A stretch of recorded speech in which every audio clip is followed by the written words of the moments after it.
గుంటూరు నగరంలోని పురాతన ఓవర్ బ్రిడ్జ్కి కాలం చెల్లింది.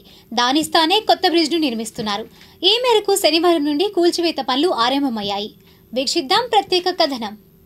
గుంటూరు నగరానికి ప్రత్యేక గుర్తింపు తెచ్చిన శంకర్ విలాస్ ఆర్ఓబి ఇక చరిత్రగా మిగిలిపోనుంది. 70 ఏళ్ల పాటు ప్రజా రవాణాలో కీలక పాత్ర పోషించిన బ్రిడ్జ్ శాశ్వతంగా కనుమరుగు కానుంది. పెరుగుతున్న ప్రజా రవాణా అవసరాలకు అనుగుణంగా శంకర్ విలాస్ ఆర్ఓబి స్థానంలో 4 లైన్లతో నూతన ఆర్ఓబిని నిర్మించేందుకు ప్రణాళిక రూపొందించిన ప్రభుత్వం గత 2 నెలలుగా భారీ వాహనాలను దారి మళ్లింపు చేసింది. లారీలు, బస్సులను శంకర్ విలాస్ ఆర్ఓబి పైకి వెళ్లకుండా ప్రత్యామ్నాయ మార్గాల్లోకి మళ్లిస్తున్నారు.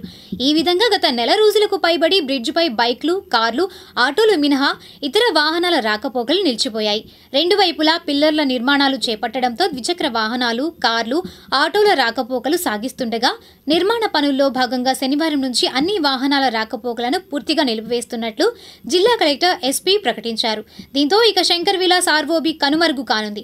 70 ఏళ్ల పాటు సేవలందించిన మహా నిర్మాణం ఇక చరిత్రగా మిగిలిపోనుంది. శంకర్ విలాస్ ఆర్ఓబిగా బ్రిడ్జిని ఈరోజు కూల్చి నూతనంగా మరో బ్రిడ్జిని ఏర్పాటు చేయటం జరుగుతుంది. అయితే ఈ పాతకాలం బ్రిడ్జి మేము 1984-88 సంవత్సరాల మధ్యలో నేను గుంటూరులో ఏసీ లా కాలేజీలో చదువుకునేటప్పుడు రోజు అదే బ్రిడ్జి మీద వెళ్ళేవాళ్ళం, వచ్చేవాళ్ళం, రాకపోకలు సాధించేవాళ్ళం. ఎంతో అనుబంధం ఉన్నటువంటి ఆ బ్రిడ్జి ఈరోజు కూల్చివేయటం అనేది కొద్దిగా బాధాకరంగా ఉన్నప్పటికి కూడా మరి పెరుగుతున్న జనాభా, నానాటికి పెరుగుతున్న ట్రాఫిక్, వీటన్నిటిని దృష్టిలో పెట్టుకొని గుంటూరు నగరంలో ఈరోజు ఈ శంకర విలాస్ బ్రిడ్జిని నిర్మించడం ఆనందంగా ఉంది. అయితే మరి పాత గుంటూరుకి కొత్త గుంటూరుకి కూడా అనుసంధానంగా ఉన్నటువంటి ఈ బ్రిడ్జి 4/8/1958 సంవత్సరంలో, అంటే సుమారు 65 సంవత్సరాల క్రితం అప్పటి ముఖ్యమంత్రి నీలం సంజీవ్ రెడ్డి గారు ఈ శంకుస్థాపన చేసి ప్రారంభించడం జరిగింది ఆ బ్రిడ్జిని. ఇటువంటి బ్రిడ్జి మరి కనుమరుగు అవుతున్నప్పటికీ మరి 4 లేన్స్గా కొత్త బ్రిడ్జి వేసి 4 లైన్లుగా మరి ట్రాఫిక్ సమస్యలు తీర్చేటట్టుగాను గుంటూరు నగరానికి అందాన్ని తీర్చిదిద్దేటట్టుగా చేయటంలో మరి గుంటూరు ఎంపీ గారు పెమ్మసాని చంద్రశేఖర్ మంచి గణనీయమైనటువంటి పాత్ర పోషించి దీనికి నిధులు కేంద్ర ప్రభుత్వాన్ని నుంచి రప్పించి ఈ బ్రిడ్జిని ఏర్పాటు చేయడం చాలా సంతోషకరం. మరి పార్టీలతో సంబంధం లేకుండా ఈరోజు ఈ గుంటూరు పట్టణాన్ని శీఘ్రగతిన అభివృద్ధి చేస్తూ ముందుకు తీసుకెళ్తున్నటువంటి మరి చంద్రబాబు నాయుడు గారు, ముఖ్యమంత్రి గారికి, లోకేష్ గారికి, పెమ్మసాని చంద్రశేఖర్ గారికి, వీళ్ళందరికీ కూడా మరి కృతజ్ఞత తెలియజేసుకుంటున్నాం. అదేవిధంగా ఇది మరో 100 సంవత్సరాలు ఉండేటట్టుగా ఈ బ్రిడ్జిని ఏర్పాటు చేయాలి. అప్పటికి పెరుగుతున్నటువంటి జనాభా ఇంకా నానాటికి పెరుగుద్ది కాబట్టి దాన్ని దృష్టిలో పెట్టుకొని దీన్ని నిర్మాణం చేయాలని చెప్పి కూడా నేను ఆకాంక్షిస్తున్నా. మరి ఇప్పటికే 65 సంవత్సరాలు నిండిన ఈ బ్రిడ్జిని కూల్చివేయడం జరుగుతుంది. అయితే మరి ఇటువంటి బ్రిడ్జి రమణీయంగా మరి తయారు చేయడానికి ఇంజనీర్లు కానీ అధికారులు కానీ ఎంతో కృషి చేయాలని కూడా మరి సందర్భంగా మనవి చేసుకుంటూ గుంటూరు ఏసీ కళాశాల పూర్వ విద్యార్థిగా నేను ఎంతో ఆనందిస్తూ ఉన్నాను. నగరాభివృద్ధిలో భాగంగా గుంటూరులోని శంకర్ విలాస్ బ్రిడ్జి స్థానంలో కొత్త బ్రిడ్జిని నిర్మించాలనేటువంటి ఉద్దేశంతో ప్రభుత్వం వారు ఈరోజు శంకర్ విలాస్ బ్రిడ్జిని కూల్చివేస్తున్నారనే వార్త వినగానే మనసు పొరల్లో మరుగున పడ్డ జ్ఞాపకాలు ఒక్కసారిగా మదిలో మెదిలాయి. అవి నేను 6th క్లాస్ చదువుతున్నటువంటి రోజులు. అయితే మా స్కూలు వచ్చేసేవరకు లక్ష్మీపురం వైపు ఉండేటువంటి ఎల్ఎంపి స్కూలు, మా హాస్టల్ వచ్చేసేవరకు ఈ బ్రిడ్జికి తూర్పు వైపున ఉండేటువంటి ప్రదేశం అన్నమాట. అయితే మేము రోజు కూడాను ఆ హాస్టల్ నుండి బయలుదేరి నడుచుకుంటూ బ్రిడ్జి మీదుగా ఎల్ఎంపి స్కూల్కి వెళ్తూ ఉండేవాళ్ళం. అంటే ప్రస్తుతం అది బీఈడి కాలేజ్ కూడాను అదే క్యాంపస్లో ఉంటుంది. అయితే మేము ఈ విధంగా వెళ్ళేటప్పుడు పెద్దగా ట్రాఫిక్ ఉండేది కాదు.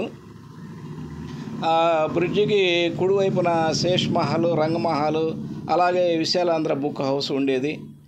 ఎడమవైపు వచ్చేసేవరకు లక్ష్మీ టాకీసు. ఆ తర్వాత బ్రిడ్జి దిగగానే అదే ఎడమవైపున శంకర విలాస్ ఉండేది. శంకర విలాస్ అనేటువంటిది ఆ రోజుల్లో చాలా ఫేమస్ అనమాట. అక్కడ టిఫిన్ చేయటం లేదా భోజనం చేయటం అనేటువంటిది ఒక గొప్ప అనుభూతి.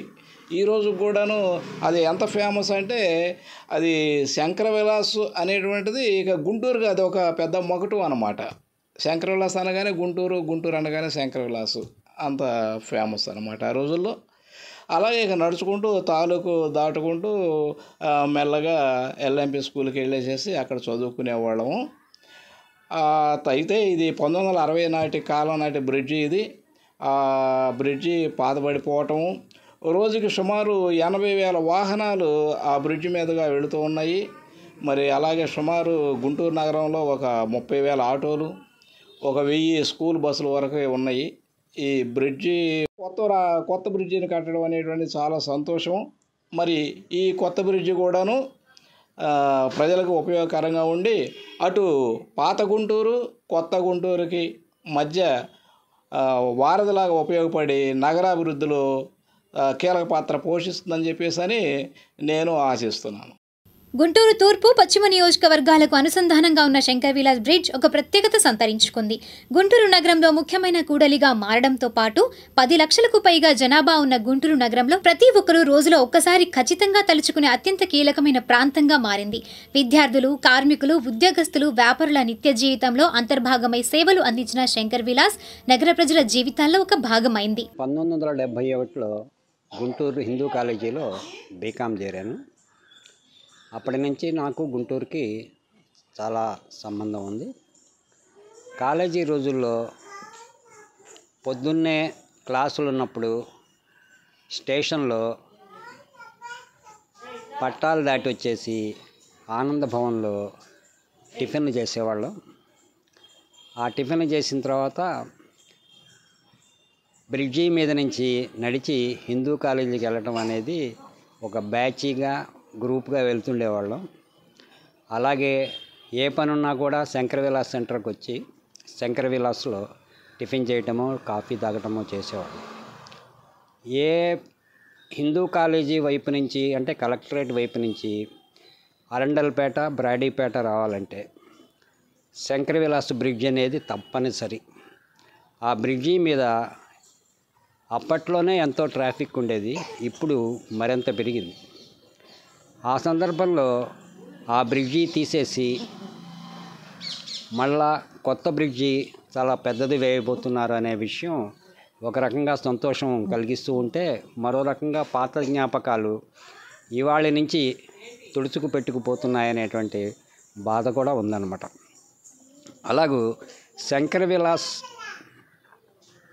బ్రిడ్జికి మంగళగిరి స్టూడెంట్స్కి ఎంతో సంబంధం ఉండేది. ఎందుకంటే శంకర విలాస్కి వెళ్ళాలన్నా, లేకపోతే అరండల్పేట 4వ లైను, 5వ లైను, 6వ లైను, అరండల్పేట ఇట్లా ఎటు వెళ్ళాలన్నా కూడా ఆ బ్రిడ్జి మించి రావటము, లేకపోతే ఆ బ్రిడ్జి కింద నుంచి వెళ్ళటమో జరుగుతుండేదన్నమాట.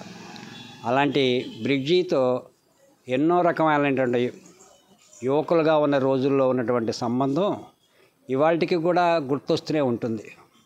ఆ బ్రిడ్జిని వాళ్ళ నుంచి తొలగిస్తూ కొత్త బ్రిడ్జి వేసేందుకు దారి తీస్తున్నారంటే ఒక రకంగా గుంటూరు యొక్క అభివృద్ధిలో అదొక మైలురాయి అవుతుందని, మా జ్ఞాపకాలు ఎలా ఉన్నప్పటికీ కూడా ఆ జ్ఞాపకాలు అలాగే నిలిచిపోతూ కొత్త తరానికి కొత్త సౌకర్యాలు ఏర్పడటం అనేది కూడా ఎంతో ఆనందించదగ్గ విషయం. ఈ కొత్త గవర్నమెంట్లో ఈ విషయాన్ని మన ఎంపీ గారు ఎంతగానో శ్రమించి దాన్ని చాలా తక్కువ టైంలో శాంక్షన్లు తీసుకొచ్చి చేయటం అనేది కూడా గుంటూరు ప్రజలకి, ఒక రకంగా గుంటూరు జిల్లాకి హెడ్ క్వార్టర్స్ అయినటువంటి గుంటూరు జిల్లాకు కూడా అది ఎంతో గర్వకారణంగాను సౌకర్యంగాను ఉంటుందని భావిస్తున్నాను. గుంటూరు 1, గుంటూరు 2 అట్లాగే గుంటూరు పశ్చిమ నియోజకవర్గం, గుంటూరు తూర్పు నియోజకవర్గం, లేకపోతే కొత్త గుంటూరు, పాత గుంటూరు, వీటి రెండింటిని అనుసంధానం చేసే ఒక వారదే ఈ శంకర విలాస్ ఫ్లైఓవర్ అనేది. మరి ఇది నిర్మించక ముందు అక్కడ ఒక రైల్వే గేట్ ఉండేది. ఆ గేటు తరచుగా మూతపడుతూ ఉండేది. మరి ఎవరైనా ఈ గుంటూరు 1 నుంచి 2కి వెళ్ళాలన్నా, 2 నుంచి 1కి వెళ్ళాలన్నా కూడా చాలా అవస్థలు పడాల్సి వచ్చేది. విద్యార్థులు అయితే రైలు పట్టాలు దాటి వెళ్ళే పరిస్థితి కూడా ఉండేది ఆ రోజుల్లో. మరి అటువంటి సమయంలో 1958వ సంవత్సరంలో మరి అప్పటి మన ఆంధ్రప్రదేశ్ ముఖ్యమంత్రి నీలం సంజీవ్ రెడ్డి గారు ఈ శంకర విలాస్ ఫ్లైఓవర్ అనే దానికి శంకుస్థాపన చేయడం. అంటే నిజానికి ఇది Shankara Vilas railway over bridge, railway పైన నిర్మించిన బ్రిడ్జి. అయితే ఆ బ్రిడ్జి దిగగానే మనకి కుడి పక్కన అరండలపేట, ఎడం పక్కన బ్రాడీపేట కనపడుతుంది. ముఖ్యంగా 4వ లైన్లోకి దగ్గర ఇది దిగుతుంది ఈ బ్రిడ్జి. ఆ 4వ లైన్ మొదట్లోనే శంకర విలాస్ ఉండటంతో దీన్ని శంకర విలాస్ ఫ్లైఓవర్ అని అలా పాపులర్గా పిలవటం జరిగింది ఈ రైల్వే ఓవర్ బ్రిడ్జిని. అయితే ఇది ముఖ్యంగా ఏంటంటే అంతకుముందు ఎంతో అవస్థలు పడిన నగరవాసులకి ఈ బ్రిడ్జి నిర్మాణంతో ఎంతో వెసులుబాటుగా ఉంది. ఎంతోమంది సంతోషించేవాళ్ళు. ఎందుకంటే ఆ రోజుల్లో గుంటూరే ప్రధాన, విజయవాడ కంటే గుంటూరే ఎక్కువ ప్రధాన ముఖ్య కూడలుగా ఉండేది. మరి ముఖ్యంగా ఏంటంటే ఈ 1 టౌన్లో విద్యా సంస్థలు అనేక పేరుగాంచిన విద్యాసంస్థలు, హిందూ కాలేజీ కావచ్చు, ఏసీ కాలేజీ కావచ్చు, మరి ఉమెన్స్ కాలేజీ, అట్లాగే మెడికల్ కాలేజీ, ఇలాంటి విద్యా సంస్థలన్నీ కూడా ఈ 1 టౌన్లోనే ఉండేవి. మరి అట్లాగే బస్ స్టాండు, మరి గవర్నమెంట్ జనరల్ హాస్పిటల్, మరి ఇంకా డాక్టర్స్, కొత్తపేటలో డాక్టర్స్ అందరూ కూడా హాస్పిటల్స్, ఇలాంటివన్నీ, అంతేకాక ప్రముఖ వాణిజ్య కేంద్రాలు అన్నీ కూడా 1 టౌన్లోనే ఉండేవి. 2 టౌన్లో అయితే ఈ నివాసం ఎక్కువగా నివాసయోగ్యంగా ఉండేది. అది తర్వాత కొత్తగా డెవలప్ అయిన అనేక విద్యా సంస్థలు కావచ్చు, హాస్టల్ కావచ్చు, ఇవన్నీ కూడా కొత్తగా దాంట్లో 2 టౌన్లో డెవలప్ అవటం జరిగింది. కాకపోతే రోజు కొన్ని వేల మంది వాహనాలు ఈ ఓవర్ బ్రిడ్జ్ మీదుగా వెళ్తూ ఉండేవి. బాగా సౌకర్యవంతంగా ఉండేది. అయితే రాను ఈ గుంటూరు నగర జనాభా పెరిగిపోవడంతో, అంతేకాకుండా ఫ్లోటింగ్ జనాభా కూడా పెరిగిపోవడంతో అది ఈ ఫ్లైఓవర్, శంకర విలాస్ ఫ్లైఓవర్ అనేది మరి చాలా ఇరుకుగా, చాలా కంజెషన్గా ఉండటంతో మరి నగరవాసులందరూ కూడా దీన్ని వెడల్పు చేయాలని, 2 వరుసలుగా ఉన్నదాన్ని 4 వరుసలుగా చేయాలని కూడా ఎన్నో సంవత్సరాల నుంచి కూడా అభ్యర్థిస్తున్నారు. మరి అది ఎట్టకేలకు ఇప్పుడు ప్రస్తుతానికి ఈ కొత్త ప్రభుత్వం ఏర్పడిన సంవత్సరంలోనే అది కార్యరూపం దాల్చడం అనేది చాలా సంతోషకరమైన విషయం. ముఖ్యంగా కేంద్ర మంత్రి, అట్లాగే మన గుంటూరు నియోజకవర్గ పార్లమెంట్ సభ్యులైన పెమ్మసాని చంద్రశేఖర్ గారు బాగా కృషి చేసి ఈ 1 సంవత్సరంలోనే దీన్ని తీసుకురావడం కూడా జరిగింది. అయితే ఈ ఓవర్ బ్రిడ్జ్ మీద ఎంతోమందికి ఎన్నో జ్ఞాపకాలు ఉన్నాయి. ముఖ్యంగా నేను కూడా 35 సంవత్సరాలు 40 సంవత్సరాలు ఫ్లాష్ బ్యాక్లోకి వెళ్తే ఆ రోజుల్లో ఎక్కువగా గుంటూరు వెళ్తూ ఉండేవాడిని 2 రోజులకు ఒకసారి. ఎందుకంటే ఫిలిం డిస్ట్రిబ్యూటర్స్లన్నీ కూడా గుంటూరు అరండలపేట 6వ లైన్లు 7వ లైన్లో ఉండేవి గుంటూరులో. మరి వాటి కోసం నేను థియేటర్లో సినిమాలు వేసేవాడిని కాబట్టి వాటి కోసం వెళ్తూ ఉండేవాడిని. అట్లాగే మా అమ్మాయి అబ్బాయి ఇద్దరు కూడా ఇంటర్మీడియట్ మెడిసిన్ గుంటూరులోనే చదవటం జరిగింది. అందువల్ల ఎక్కువగా ఈ ఓవర్ బ్రిడ్జి మీదే నేను ఎక్కువగా ప్రయాణం చేస్తూ ఉండేవాడిని. ఎంతో సౌకర్యంగా ఉండేది. అయితే రాను అది కూడా బాగా కంజెషన్గా తయారవడంతో నేను కూడా ఈ డొంక రోడ్లో ఉన్న 3 వంతెనల మీదుగా కూడా కొన్నిసార్లు వెళ్ళటం జరిగింది. ఇది మరీ ట్రాఫిక్ ఒక్కోసారి జామ్ కావటం కూడా జరుగుతుంది. మరి ఇవన్నీ దృష్టిలో పెట్టుకొని ఈ వంతెన శిథిలావస్థలోకి రావటం కానీ, లేకపోతే ఈ యాక్సిడెంట్లు ఇట్లా జరిగి ట్రాఫిక్ జామ్ అవటం, ఇవన్నీ కూడా దృష్టిలో పెట్టుకొని ఇప్పుడు ప్రభుత్వం ఈ వంతెన్ని 4 వరుసలుగా విశాలంగా మళ్ళీ పునర్నిర్మించడం అనేది చాలా సంతోషకరమైన విషయం. నిజంగా ఈరోజు వంతెన కూల్చడం అనేది చాలా బాధాకరమైన విషయమే ఆ రోజు జ్ఞాపకాలు ఉన్న అందరికి కూడా. కానీ అది ఒక ఆధునిక హంగులతో మళ్ళీ కొత్తగా పునర్నిర్మించడం అనేది మనందరం కూడా ఎంతో సంతోషించవలసిన విషయం. అయితే మరి ఈ పునర్నిర్మించిన తర్వాత దీనికి మళ్ళీ శంకర విలాస్ ఫ్లైఓవర్ అనో లేదా బ్రాడీపేట ఫ్లైఓవర్ అనే కాకుండా మరి గుంటూరు జిల్లాలో ఎంతోమంది ప్రజలకు సేవ చేసిన మహనీయులు, నాయకులు ఉన్నారు.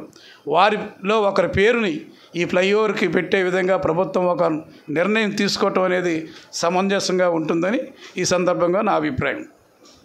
నగరానికి నడిబొడ్డున కోస్తా జిల్లాల ప్రజలందరికీ వైద్య సేవలు అందించేందుకు బ్రిటిష్ పాలకులు 1848లో 11 ఎకరాల విస్తీర్ణంలో జీజీహెచ్ను నిర్మించారు. తరువాత కాలంలో దానికి అనుబంధంగా 1946లో ప్రభుత్వ మెడికల్ కళాశాల ప్రారంభమైంది.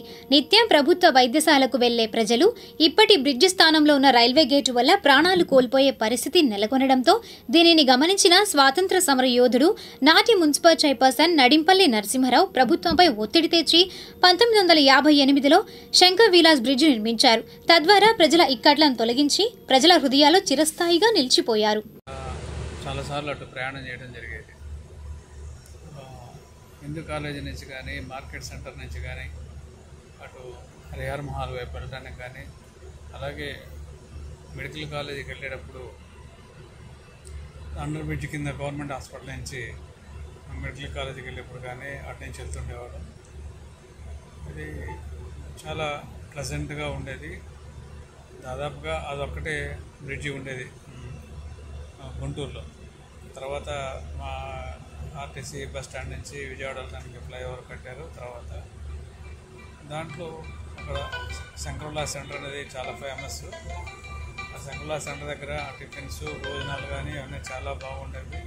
అలాగే అక్కడ బుక్ స్టాల్స్ చాలా ఎక్కువ, మెడికల్ బుక్స్ అన్నీ కూడా చాలా ఎక్కువగా కొనుక్కునేవాడు. అక్కడ ఫ్రెండ్స్తో కూడా చాలా వరకు స్పెండ్ చేయడం జరిగేది. సో నా విద్యాభ్యాసం అంతా కూడా గుంటూరులో జరిగింది. కాబట్టి అది ఒక మంచి పని కోసం జరుగుతున్నందుకు చాలా సంతోషంగా ఉంది. కానీ నా ఉద్దేశం అయితే మన హిందూ కాలేజ్ సెంటర్ నుంచి బీఈడి కాలేజ్ సెంటర్ దాకా దాన్ని ఎక్స్టెండ్ చేస్తే బాగుంటుండేదని నా ఉద్దేశం. Doctor Sai Prasad, children specialist, మాకడికి. దాదాపు 70 సంవత్సరాల క్రితం నాటి ఆర్ఓబి చరిత్ర ఈ విధంగా ముగింపుకొచ్చింది. ఈ స్థానే భారీ స్థాయి ఆర్ఓబి 2 ఏళ్లలో దర్శనమియనున్నది.